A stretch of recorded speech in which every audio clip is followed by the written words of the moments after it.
ESPN 94.1 FM and AM 930 present The Drive. Brought to you by Huntington Federal Savings Bank. Local then, local now. Member FDIC. It is Monday, May 4th. May the Force be with you. Your Drive begins now on ESPN 94.1 FM and AM 930. I'm your host, Paul Swann. You can join the program by calling the Miller Lite phone lines at 877-420-TALK. That is 877-420-8255. Miller Lite holds true great taste. Only, and I mean this, only 96 calories it is. The original light beer. I want to start the program off acknowledging the passing of probably one of the all-time greats in the NFL, Don Shula, the winningest coach in NFL history, led the Miami Dolphins to the league's only undefeated season. He passed away at the age of 90. The Dolphins issued a statement saying that Shula died peacefully at his home. He was the guy that was the Miami Dolphins for, 50 years? He, as the statement said, brought the winning edge to our franchise and put the Dolphins in the city of Miami and the national sports scene. Our deepest thoughts and prayers go out to Marianne, along with his children, Dave, Donna, Sharon, Ann, and Mike. He's the GOAT. When it comes to coaches, he's got to be in the category of the GOAT. Now, I know it's thrown around a lot, and you can only have one GOAT because there's only one greatest of all time. But since we throw the word GOAT around so many times, I'll throw his name in there because he won a record 347 games, including playoff games. Throw all that in there. The Dolphins had the only perfect season in 1972. Perfect, no blemishes, 17-0. 14-7 victory over the Washington Redskins in the Super Bowl. He was a coaching legend. And when you think great coaches, you think probably Lombardi.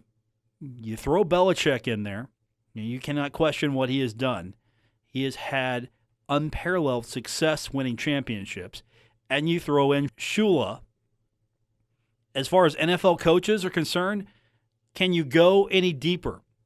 I mean, who goes on to that list? If there's a Mount Rushmore of any NFL coaches, it's Lombardi, it's Shula, and it's probably Belichick. I don't know who the fourth is. That might be something we will debate here, if there is a fourth. But those three definitely make the list. And Shula passing away at 90, I mean, he was definitely one of the most brightest minds in football. I mean, you talk about what it takes to win in the NFL. 17-0, 1972, that's still pretty hard. It's really hard to go undefeated. And to go undefeated and win a championship in the NFL is impressive. To win a championship in the NFL is impressive. To go undefeated while doing that in the National Football League doesn't matter the era. I don't care what the era is. The NFL is the NFL.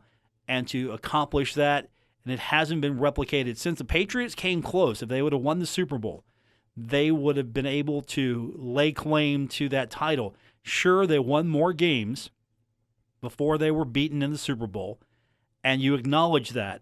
But at the end of the day, only undefeated season belongs to the Miami Dolphins. And so Don Shula passing away at the age of 90. And staying with the NFL announcing that all of their games this season taking place in the United States. That means the 4 London games and the 1 Mexico City game would be moved stateside. They did follow that up and say that they plan on resuming the international games in 2021.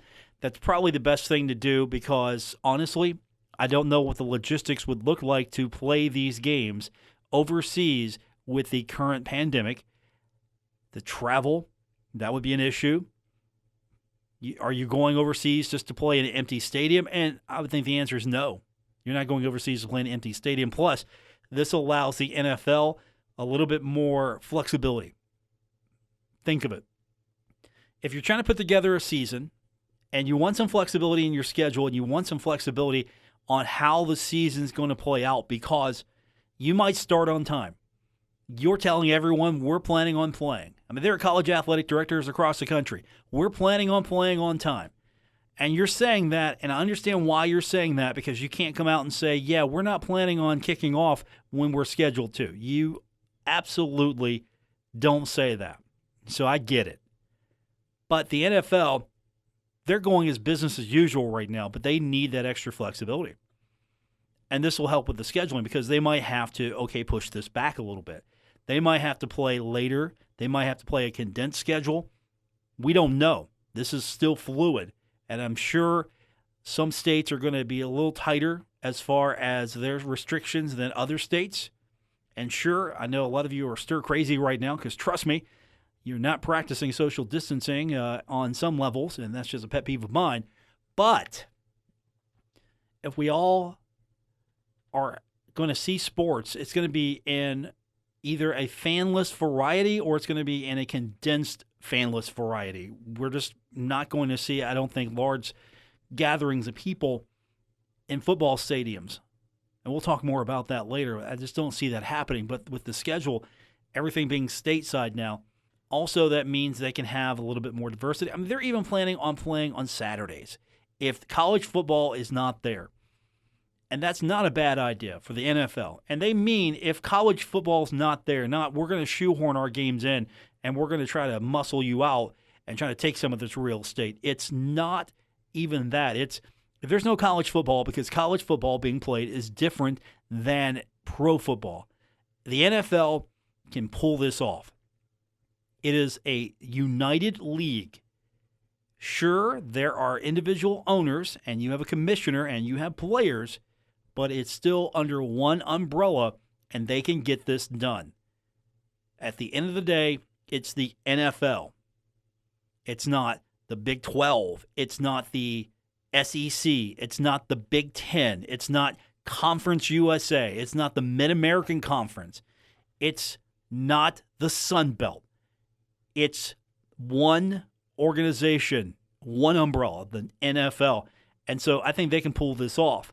Schedule-wise, I don't know what it's going to look like as far as fans. I don't think fans are going to be there. If I'm wrong, we'll go with it. But I don't think fans are going to be at NFL games, not this season. College football could be the same thing. I just don't know if you are going to be able to play college football. So the NFL's getting their schedule ready and making sure that, we don't have travel. We don't travel to worry about. We don't have to worry about going overseas to play in front of empty stadiums. And to be honest with you, I'm kind of glad they're not doing that this year. Not for this COVID-19 pandemic issue. Not for this. The fact that I know you're trying to grow the international game, and I completely understand that. And if you've watched The Last Dance, as an aside here, if you watch The Last Dance on ESPN, you see how Michael Jordan grew the game of basketball. You see how Bird, you see how Magic, you see how that Dream Team, you see how these guys grew the game of basketball, and then Jordan grows the game of basketball, and you take that show on the road overseas at the Olympics, and you grow it further. And I can see what the NFL wants to do. They want to grow the game. They want football to be healthy. They want to see the game grow. And taking the teams across the river, across the pond, across the ocean, wherever these teams are located, and whatever geographical issues they have, whatever body of water they get across to go play a football game in a different country, whatever that may be, that's a good idea. But at the same time, this allows scheduling flexibility. I don't have those stupid 9:30 a.m. games. The times were inconsistent. I wouldn't play a game that damaged my American audience. I would work the schedule. You play later games. If you want to play later games in London, so be it. But not that late, because you could have still your 1 o'clock kickoff.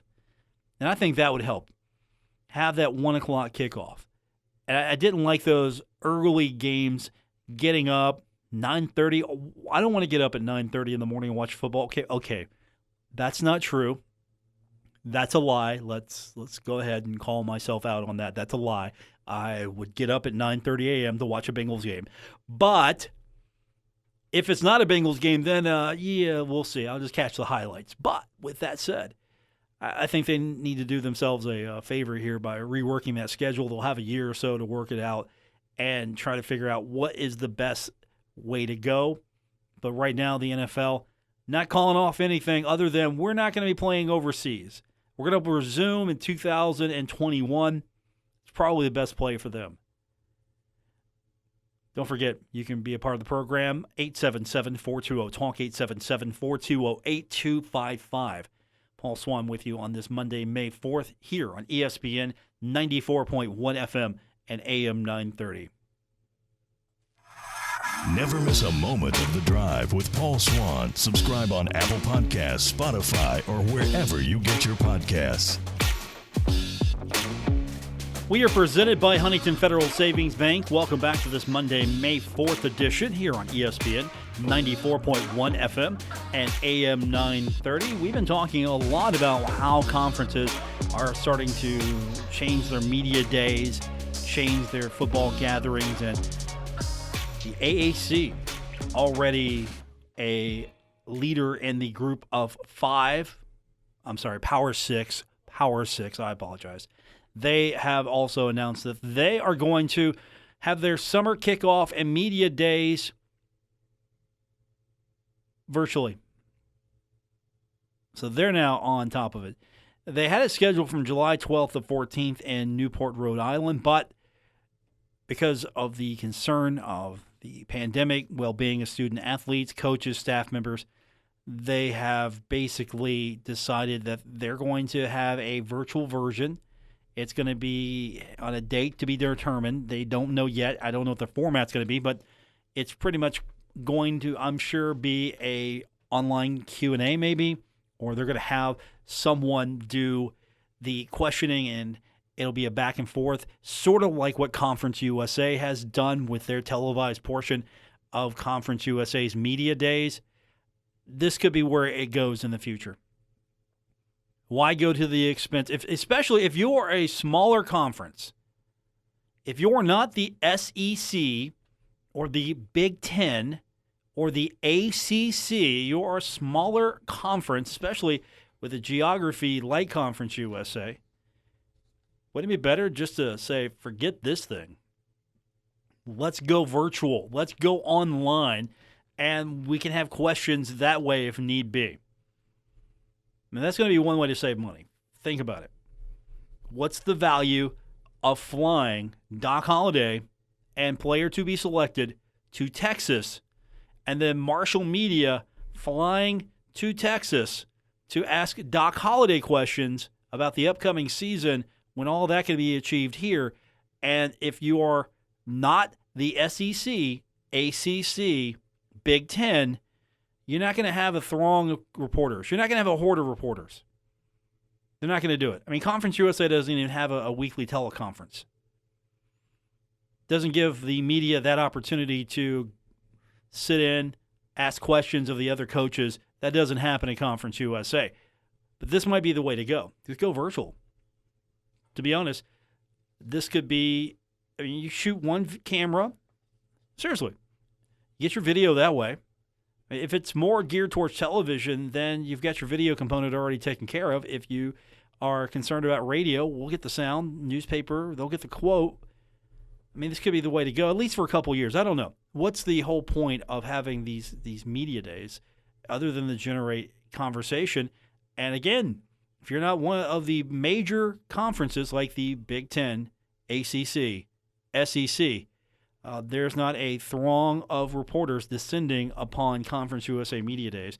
It might be a little bit better in the AAC, but still, this is definitely what's going to happen here for the rest of the league. Can't wait to see what the plans are for, especially Conference USA, MAC as well. I'm interested to see what's going on.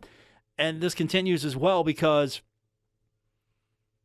one, the Big Ten Conference, and this is the Big Ten, they've announced that they will extend the previously announced suspension of all organized team activities through June 1st. Said they're going to reevaluate again at that time, so there's basically extending it. And if you see anyone make a big move, I think it's going to be the power conferences that will make the dominoes go. But the Big Ten suspending, or continuing at least, keeping it in place.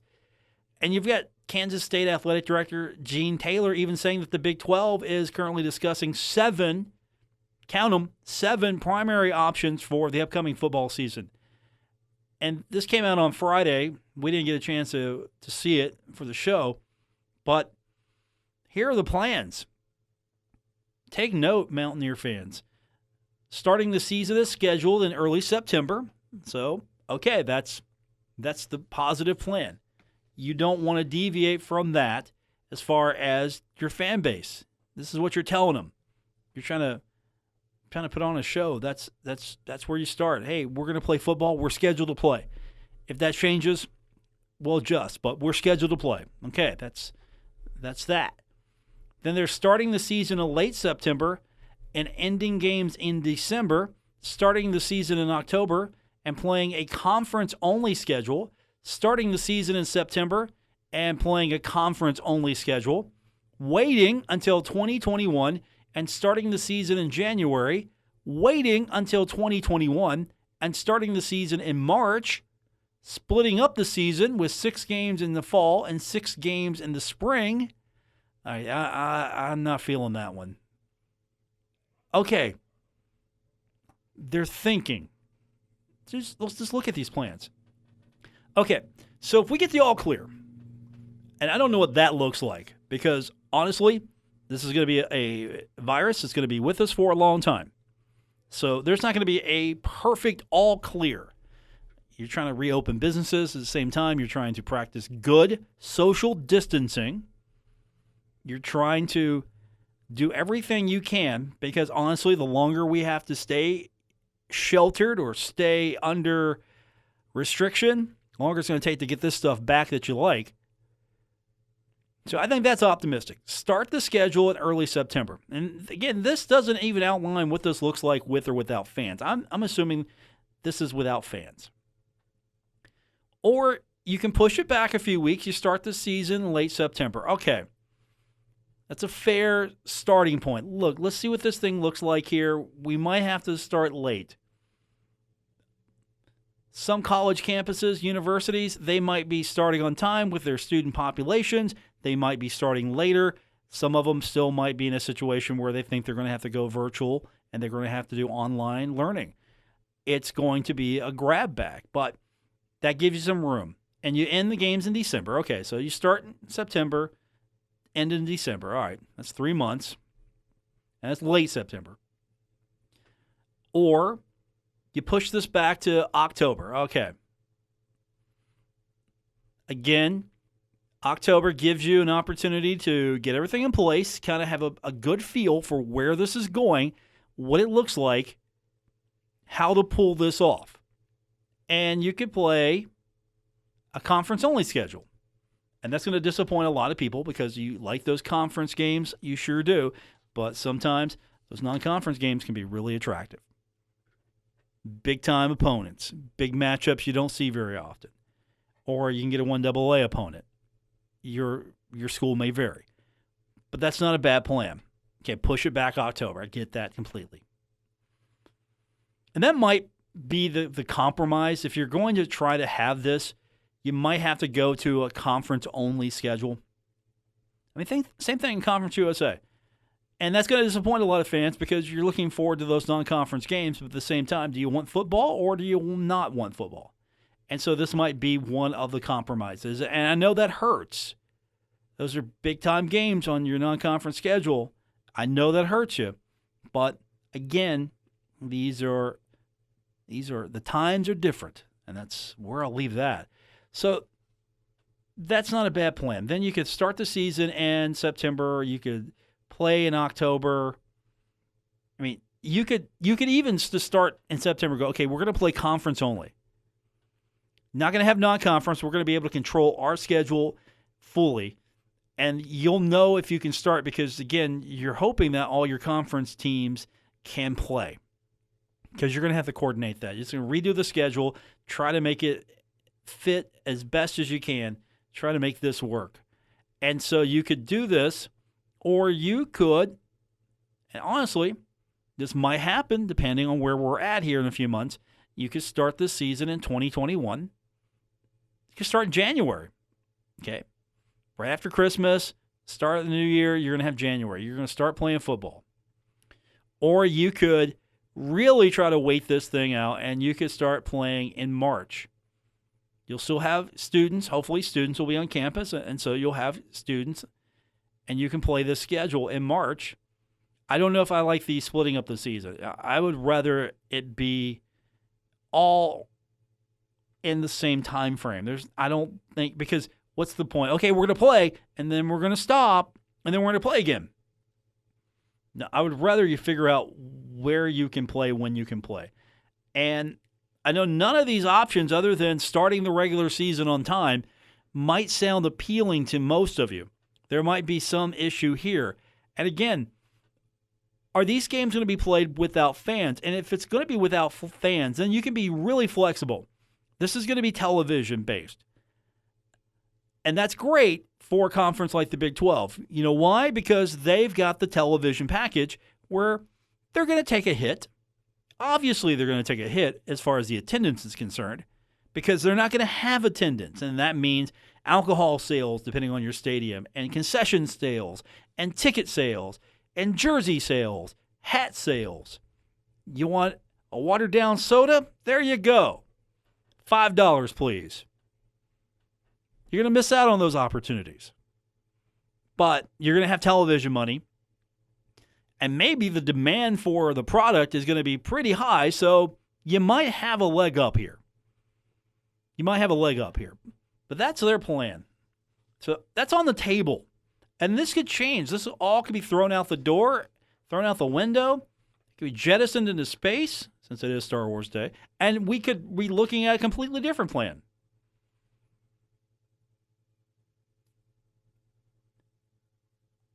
I don't think, at the end of the day, though, they know. And Gene Taylor even said this. He said, there will be many moving parts involved with a split season. And it's pretty much in the story from the Wichita Eagle implied that he thinks the idea of beginning the season in January is far-fetched. That's where he's at right now. And he even said, and it's pretty much clear, he's kind of not sure why teams would start the season in September and scrub all non-conference games. Well, I'll tell you why. If you're going to start your season, you can control mostly your conference when it comes to schedule. You can control your conference schedule because you know, to make this thing work, all the schools that are in your conference are playing. And if somebody's not playing, somebody can't play, you can adjust the schedule. And now you're trying to coordinate your conference schedule with everybody else's conference because, again, this is not the Shield. The Shield, the NFL, they control everything in the NFL. Adjust the schedule, they know. This isn't going to be a situation where they've got to look around and see what other leagues are doing or other conferences. Instead, the NFL, here's the schedule. Here's the plan. Here's how we're going to execute the schedule. In college football, you don't have such luxuries. You can't do that because you could have a non-conference foe from, say, Conference USA. And sorry, that Conference USA foe not permitted to play. Because if that school is not playing home games, why would they play road games? Right? You're either playing or you're not.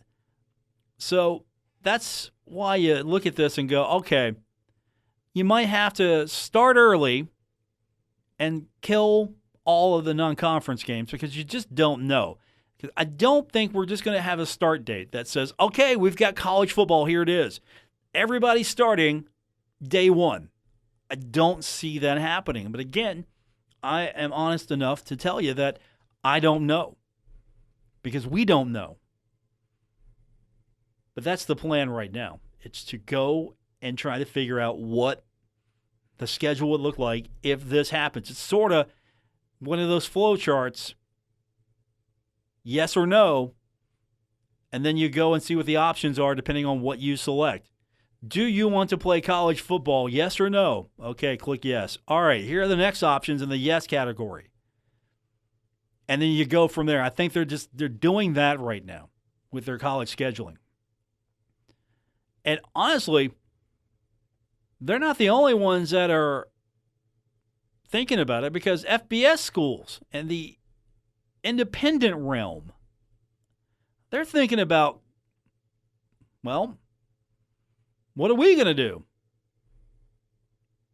What are we going to do? Because here's what you got. BYU, Army, UMass, UConn, Liberty, New Mexico State, and you could throw in Notre Dame. So what if the conferences have to shorten the season, and then all of a sudden, if you've got UMass on the schedule, UMass is out of the game? Well, we'll talk more about that when we continue. This is what they're going to come up with, or at least the independents are starting to think, well, we might get iced out of this. What are we going to do? More on the way. It's The Drive, ESPN 94.1 FM and AM 930. We're taking Paul Swann everywhere. Download or subscribe to The Drive with Paul Swann on Apple Podcasts, Spotify, or wherever you get your podcasts. Welcome back to the May 4th edition, The Drive on ESPN 94.1 FM and AM 930. We're presented this hour by Huntington Federal Savings Bank. Our phone lines brought to you by Miller Lite at 877-420-TALK, 877-420-8255. So we've been talking about what the potential schedules could look like, and there could be a push. It really depends on when college football gets back to playing college football. When the schedule will begin. Will there be conference-only games? Will you be able to play a full schedule? What's this going to look like? And if you're FBS independent right now, you're sitting there thinking, well, we might not have a schedule. And you have got schools like Notre Dame to a degree, but New Mexico State, Liberty, UConn, UMass, Army, BYU, schools like this. These are schools that might have to make some serious adjustments. So what's the plan? Here's the plan. Really, if you've got a shortened season and you've got the schools in the FBS decide to play conference games, the plan is they're going to play each other. And maybe even twice. Right now, nobody knows, but there is a plan, preliminary, to maybe play each other. So you could see UConn and UMass, BYU, Army, Liberty, maybe New Mexico State. Throw in Notre Dame, sure. Maybe Notre Dame. This is good. I think this is good. Could you imagine Army playing BYU and UMass? I like that. And New Mexico State and Army and Liberty. I'd be totally good with that. I mean, completely. You have to think of this as well. What are these schools going to do? Because honestly, it might be more sound to just play a conference schedule than play a non-conference schedule or try to cobble one together. Because if you're going to have a shortened season, then you're going to eliminate non-conference games. You're going to keep conference games. But that's not a bad plan. But again, all this is so fluid. We don't know what's going to happen. We completely try to figure this out every day, and we just don't know what is going to happen. And with all of this going on, we still have to remember budgets are going to be tight. Travel is going to be an issue. You're trying to figure out what you do, how much you spend, and what kind of money are you going to get back? Because let's not kid ourselves. Some schools, the minute they say we're going to open the doors, the fans will flood in. And I don't know how you're going to social distance at some of these stadiums. And you could have limited fans. I don't see that happening this year. I don't think it's either going to be fans or no fans. And I don't think it's going to be fans. But I do leave the door open for whatever possibility. It's not a dead certain. But there's going to be a revenue hit. And, of course, travel is going to take a big chunk out of some of that revenue as well. So you're really thinking, how do we play this? And so pay cuts are going to continue. Again, more pay cuts announced. Central Michigan announcing that they are going to see some pay cuts. Their athletic director, Michael Alford, taking a pay cut of 8%. The school's highest paid coaches, their football coach, basketball coach, both on the men and women's side, are going to see a base pay reduction of 6%. The athletic directors, deputy athletic directors, will receive a 2% pay cut. And that's what's happening across the country. High-paid coaches are getting pay cuts. Athletic directors sharing the burden. You're seeing presidents at some universities take pay cuts as well. I mean, Roger Goodell in the NFL, he said, yeah, I'm taking a pay cut. I'm good. We got to make this thing work. He's well paid. He can do that. There's a complete difference between what Roger Goodell makes and what I make. Complete difference. But you're seeing these higher paid profile individuals taking pay cuts either voluntarily or they were volunteered, whatever the case may be. Again, we haven't heard what that's going to look like here soon. I'm sure eventually we're going to see a lot of Conference USA schools make more decisions financially. Maybe with a smaller budget, less expenses, you can get away with this further, longer than some of the bigger schools because, again, bigger schools weren't exactly banking that money. Big schools not banking the money. And then the argument is, we're broke. We can't pay players. We don't have enough money. We're broke. Building massive facilities and a complete crazy arms race and recruiting and investing in your program. And sometimes you might have to look back at what those expenditures really were and think, was it worth it? What's the value here? And I think you're going to see with a lot of these pay cuts and a lot of this budgeting and a lot of this schedule changing and everything else looking down the line, and maybe this is going to be something where college athletics is going to have to redefine itself, and this might be a seismic shift, or this might just be a bump on the road when it comes to what you're budgeting, what you're spending, how you're doing it. Honestly, if you are making so much money and you're not banking it, then you have problems like this when you have budget shortfalls. I was always taught, and it's not hard to do, but it is. At the same time, I acknowledge it. Don't spend more than what you make. And that kind of means don't spend everything you make. Keep some of it back so when you have a situation, you're prepared for it. Yes, I know. Economics 101 with your host and professor, Paul Swann, giving you the breakdown of how college athletic departments should run themselves. And it's really simple. Don't spend as much as you make. I know, simple advice, hard to follow in practice with the rising cost of everything. And of course, the fact that you're going to have to spend because you're going to have to keep up with the Joneses. You're going to keep up with what the other schools are doing. If a school gets an upgrade facility-wise and they're a competitor of yours, you get an upgrade as well. You have a practice facility and the other school doesn't, well, they got to go get one now. You see where I'm going with this? This might be definitely a change in the way college athletics operates. We're going to wrap this one up when we continue with today's edition of The Drive here on ESPN 94.1 FM and AM 930. The Drive with Paul Swann. Marshall Athletic Director Mike Hamrick. He knows. Paul's the best. On ESPN 94.1 FM and AM 930. We're wrapping up today's edition of The Drive here on ESPN 94.1 FM and AM 930. So, are you watching The Last Dance? We talked about it earlier. If you haven't been watching that yet, you need to do that. I thought last night's episodes were probably the best. I thought the week before were probably the best. I thought the first two episodes were probably the best. It's just getting better and better. And I really enjoyed last night just seeing a little bit more of the, well, let's just say Chicago and Detroit didn't get along. Isaiah Thomas and Michael Jordan, that's a beef that continues. And I think The Last Dance is really adding to that beef a little bit more. The Dream Team, I mean, that was an amazing time. The Dream Team was an amazing time in college basketball or pro basketball.